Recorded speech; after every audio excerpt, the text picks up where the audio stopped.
Y estamos en comunicación vía telefónica con José Enrique García Enciso, que junto a Rótolo, combatiente de Malvinas, piloto naval, tienen un librazo, lo recomiendo mucho, Malvinas, 5 días decisivos.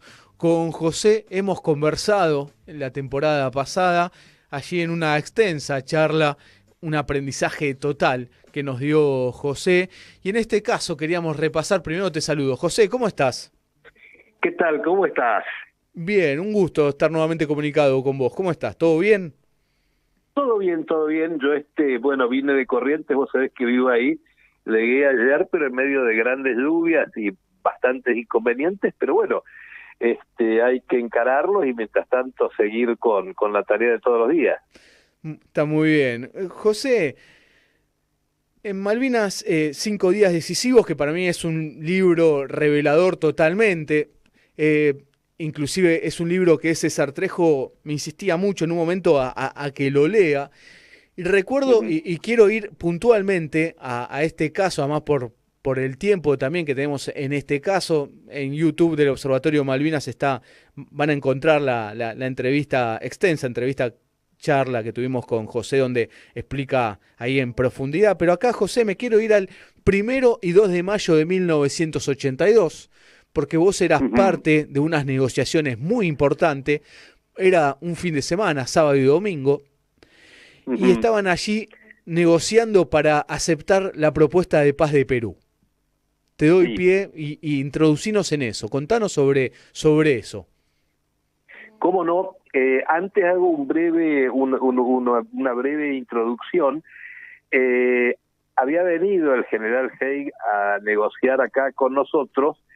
Nunca había llegado a darnos una propuesta en concreto de Gran Bretaña, pero después el 28 de abril presenta su famoso memorándum, en el cual dice que debemos aceptarlo o rechazarlo en un plazo de horas, y el memorándum de Hague era nuestra propuesta, pero a la cual había agregado un artículo séptimo, sección C, donde incluía una frase que podía considerarse como aceptación de la autodeterminación de los isleños, porque decía que el futuro de las islas dependería de una encuesta de opinión entre los isleños y ya sabemos cómo iba a resultar. Entonces, nosotros no contestamos y a partir de ahí el Senado americano saca una declaración de apoyo a Gran Bretaña y este es el día, prácticamente jueves 29, y no olvidemos que el sábado 1 de mayo ataca a Gran Bretaña, ataca duramente y se producen más de 30 bajas en las tropas argentinas.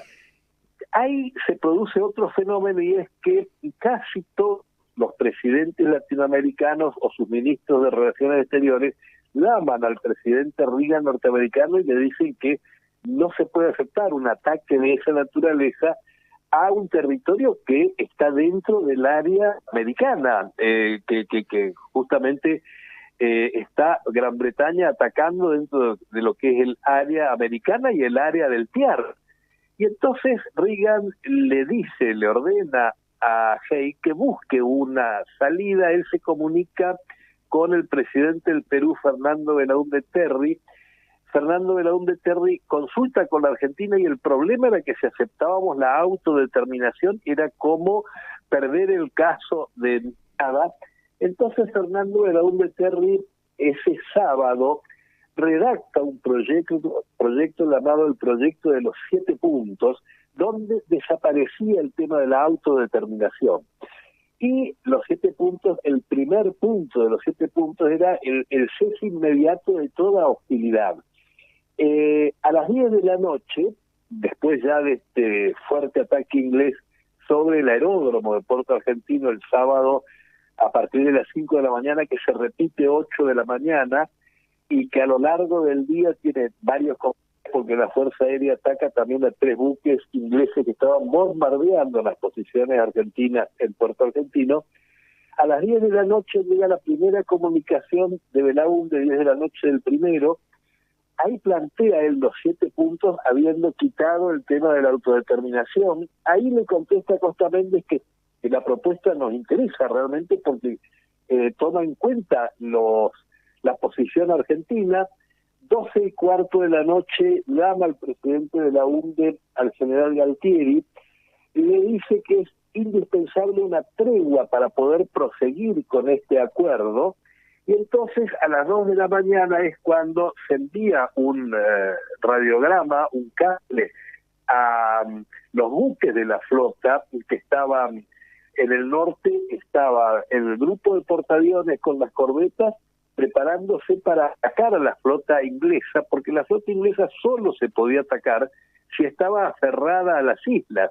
Si la flota inglesa, por ejemplo, se alejaba de las islas y tomaba el rumbo al África, si la flota argentina los hubiera perseguido, había 5 submarinos nucleares en el área, hubiera sido un riesgo muy grande, pero si la flota inglesa estaba aferrada, se la podía atacar, y ese era el plan del 1 de mayo.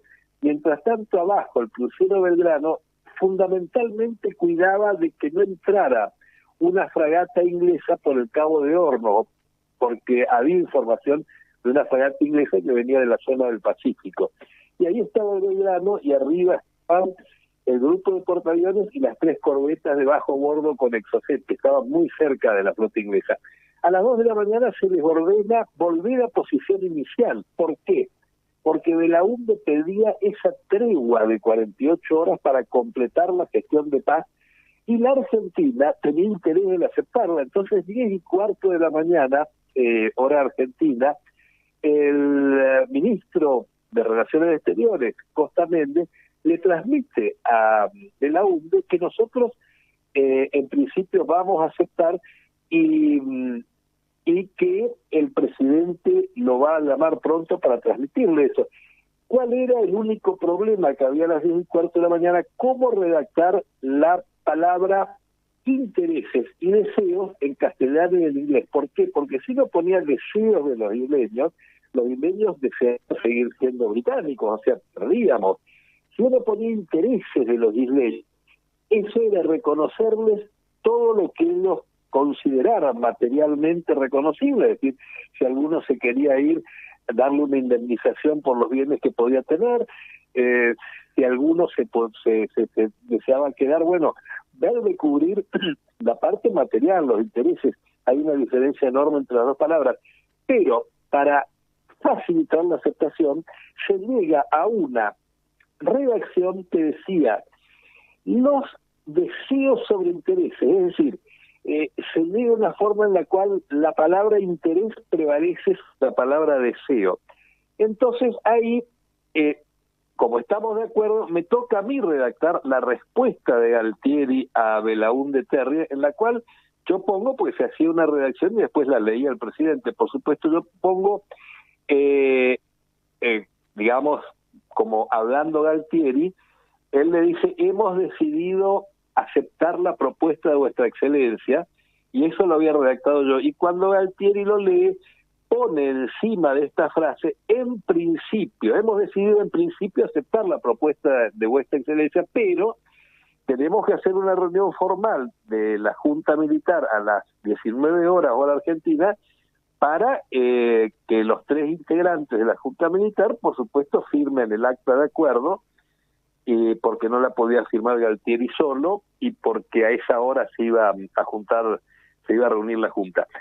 Es decir, nosotros ya a las 10:15 de la mañana comunicamos que aceptamos la propuesta, por más que vamos a discutir este tema de las palabras, que se solucionó, y después teníamos que ver cuáles eran los 4 países neutrales, 2 propuestos por la Argentina, 2 puestos por Gran Bretaña, que se hacían cargo de la administración de las islas, mientras negociábamos el futuro de las islas, teniendo en cuenta el principio de integridad territorial, que es lo que defendía la Argentina, porque la Argentina sostiene que las Malvinas son parte de su territorio, por lo tanto, la integridad territorial argentina, principio de Naciones Unidas, debe ser respetado y está por encima de los deseos de una población implantada.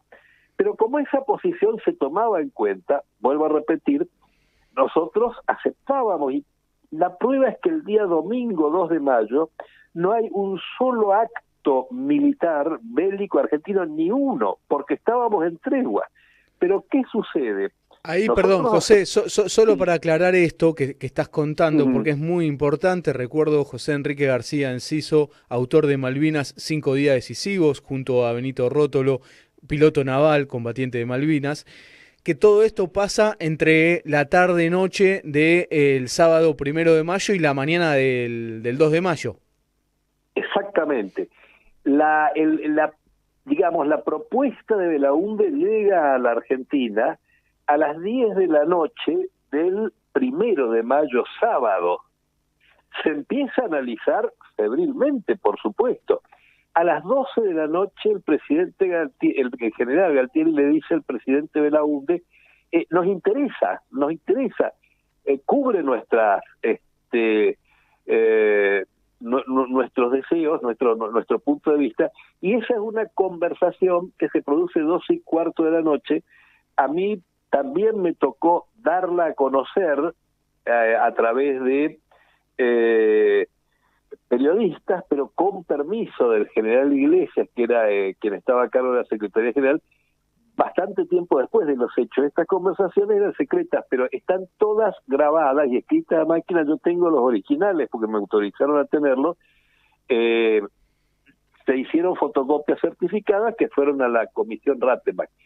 Pero los centrales, Galtieri habla entonces 12:15 y se habla de una tregua concretamente. 10:15 de la mañana se le dice, sí, esto va a prosperar, va a progresar, tenemos que hacer unos pequeños cambios. A esa hora, Belaúnde comunica a Haig el domingo a las 10:15 de la mañana, que Haig estaba con el ministro de Relaciones Exteriores, Pim, al lado, le dice, los argentinos están para aceptar. Y Pim, si bien esto no está probado porque Pim lo negó, sin embargo hay dos conversaciones que han sido ocultadas por el gobierno de Londres donde Pim comunica esto. Al enterarse Thatcher, convoca una reunión muy informal a mediodía en su residencia y ahí deciden cambiar las reglas de juego para hundir al crucero Belgrano, que era el único blanco que tenían en la mira, porque a la flota todavía no la habían podido ubicar. Es ¿Recordás, decir, José, perdón, quién era Pim? Pim era el ministro de Relaciones Exteriores de Gran Bretaña. Bien. Digo, Pero en contacto, importantísimo ese dato que estás dando. Era el ministro de Relaciones Exteriores de los británicos y le llega la información a través de Estados Unidos que Argentina iba a aceptar la propuesta de paz de Perú.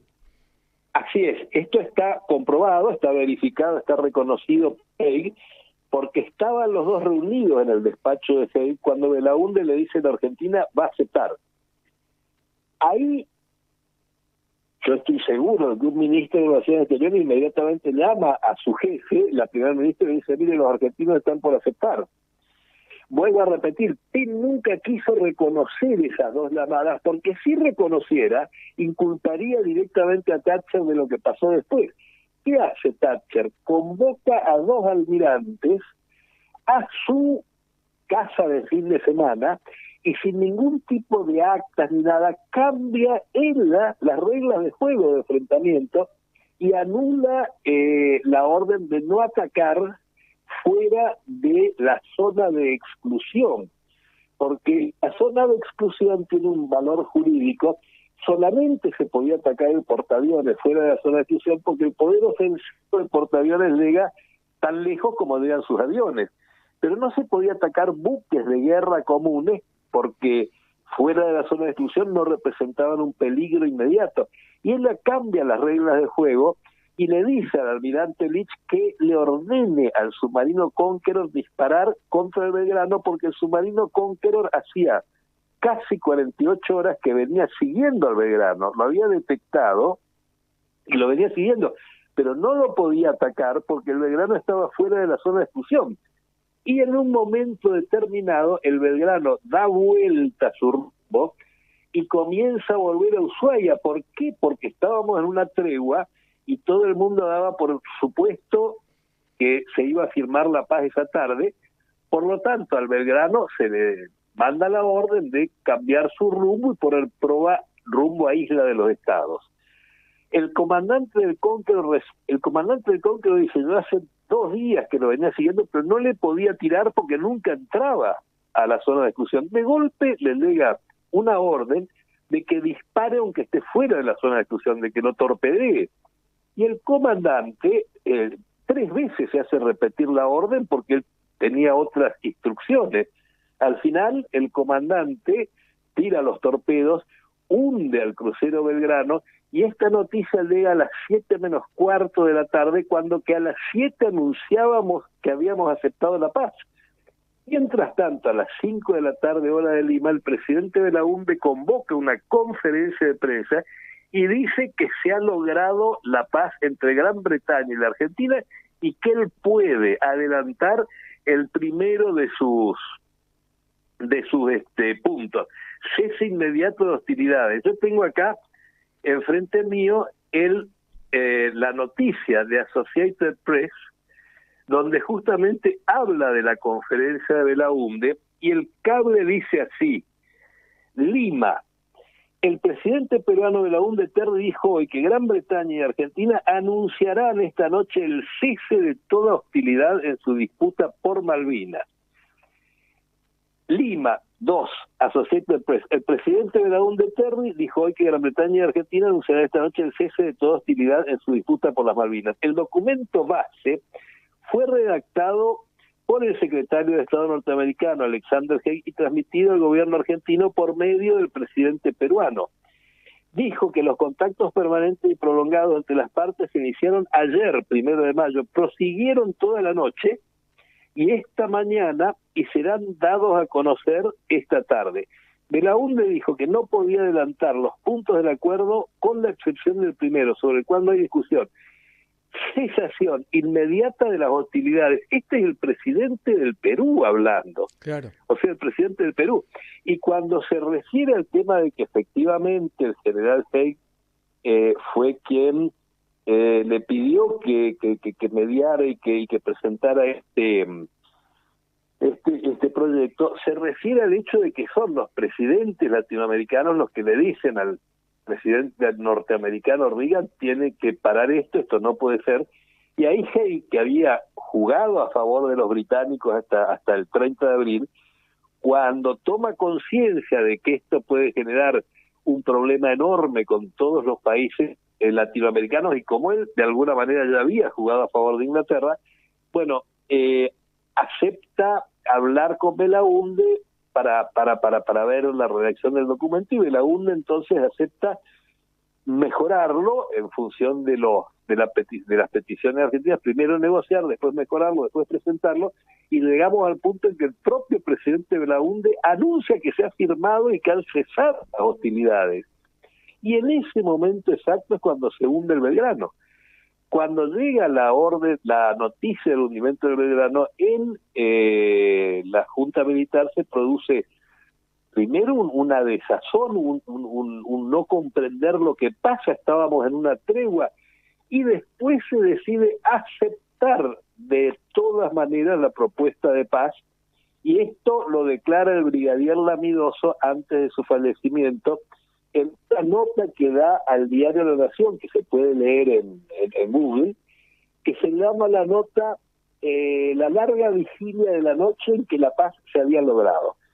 ¿Qué sucede? Cuando después llegan las noticias de que no se ha podido encontrar a dónde están los náufragos del Belgrano, porque se encontraron recién un día después, y ante la perspectiva de que hayan muerto 1000 hombres, hay como un retraimiento de aceptar la paz, y ahí hay una discusión. Lamidoso era partidario de aceptarla igual, el general Galtieri dudaba, el general Anaya decía: primero esperemos a ver si aparece alguno de los tripulantes de Belgrano, no podemos aceptar la paz cuando no sabemos qué pasó con estos 1000 hombres.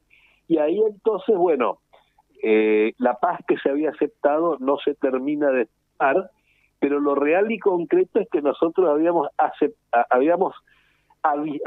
dado el consentimiento para este plan de los 7 puntos, y Belaúnde Terry dice que él le había transmitido, por un lado, al embajador inglés en Lima nuestra aceptación, y por otro lado Haig le había transmitido al primer ministro Pym en Washington nuestra aceptación. Ahora, ¿qué dice Thatcher? Dice: no, a mí nunca nadie me avisó nada, lo cual es muy difícil de creer porque era la primer ministra.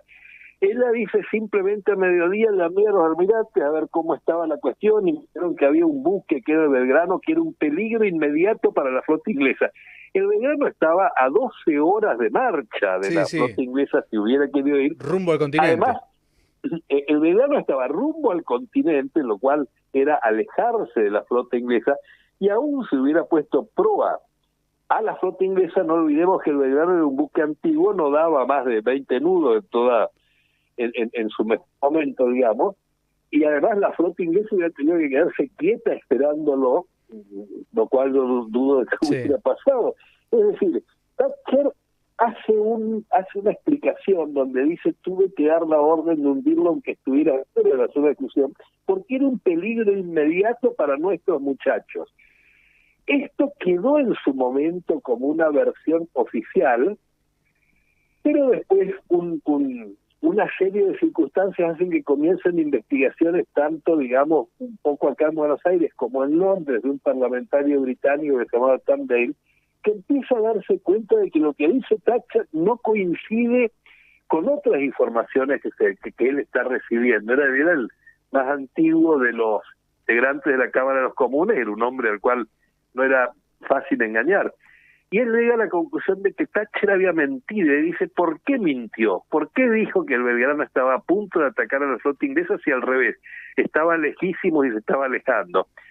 Bueno, y ahí empieza una larga investigación que incluye una investigación en Londres, una investigación en Lima, una investigación en Washington y una investigación en Buenos Aires, que en su origen la hacen dos periodistas ingleses, uno era de origen sudafricano, en realidad Desmond Rice y Arthur Gapson, los dos muy vinculados a este parlamentario inglés, que ellos quieren averiguar la verdad.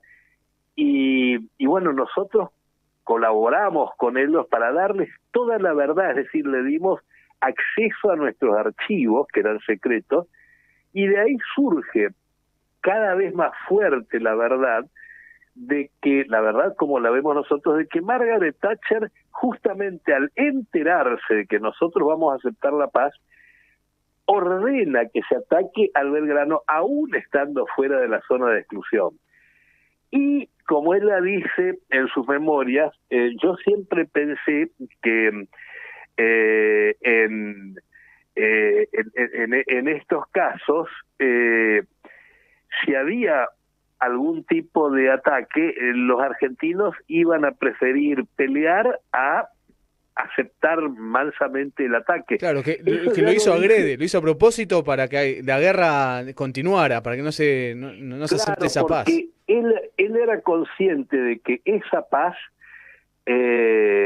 aunque estuviera, digamos, tan aceptada por Estados Unidos, y además la mitad del gobierno de Thatcher que estaba enfrentado a Thatcher, de hecho, después de la guerra, unos años después, el mismo Partido Conservador la echa, ustedes recordarán, en 1987, si no me equivoco,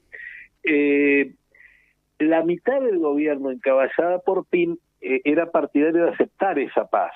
Pero Thatcher decía, si aceptamos esa paz, yo como primer ministro voy a tener que renunciar y voy a caer, y eso yo no lo acepto. Entonces hace esa jugada de ordenar el ataque, calculando que ese ataque iba a detener el proceso de paz, como efectivamente sucedió. El objetivo lo logró. El objetivo lo logró, pero cuando viene la investigación sobre ese día 2 de mayo en Londres, resulta que el gobierno inglés prohíbe por 99 años estudiar nada que sea desde 4 o 5 horas antes del hundimiento del Belgrano hasta 5 horas después. Es decir, hay un periodo negro ahí que no se puede estudiar. Y lo que dice el parlamentario Tom Dale es que él sabe que hay 2 llamadas a Thatcher avisándole que los argentinos han aceptado la paz.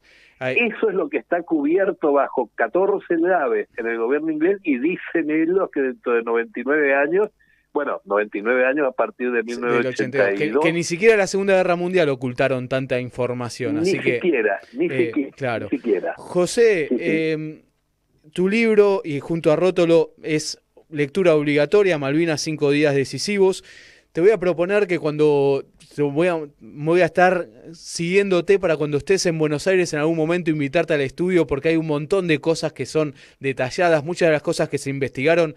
Digo, a Jai le costó la carrera porque José logró comunicar y dar toda la información de lo que había pasado en las negociaciones. Los británicos investigaron por toda la información que dio José, está todo en el libro de él.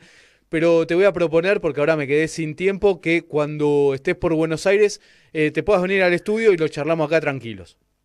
¿Cómo no? Yo calculo, yo tengo que dar clase en Buenos Aires el jueves y viernes de la semana que viene, que doy todo el día en un instituto de posgrado, pero lunes, martes, miércoles estaré por ahí y tal vez me quede 1 o 2 días después del fin de semana, así que con todo gusto voy al estudio. Te doy una última noticia. Bueno, mañana entra en prensa la 4ª edición del libro y estuve trabajando en añadir unas pruebas impresionantes que encontré de qué es lo que pasa en Georgia. Claro. Y bueno, eso también lo vamos a conservar porque eso va a ser nuevo en la futura 4ª edición. Bárbaro. José, entonces te voy a estar siguiendo y molestando por teléfono. José, yo a disposición tuya, porque el tema de Malvinas es una causa de todos los argentinos, no es ni tuya ni mía, no, tal nadie. Tal cual. Decir, es de todos. Tal cual. Hay que contar la verdad y sobre todo hay que tratar de que las generaciones nuevas sepan lo que pasó y no se olviden de los que lucharon en aquella época. Así que vos me llamás y yo estoy.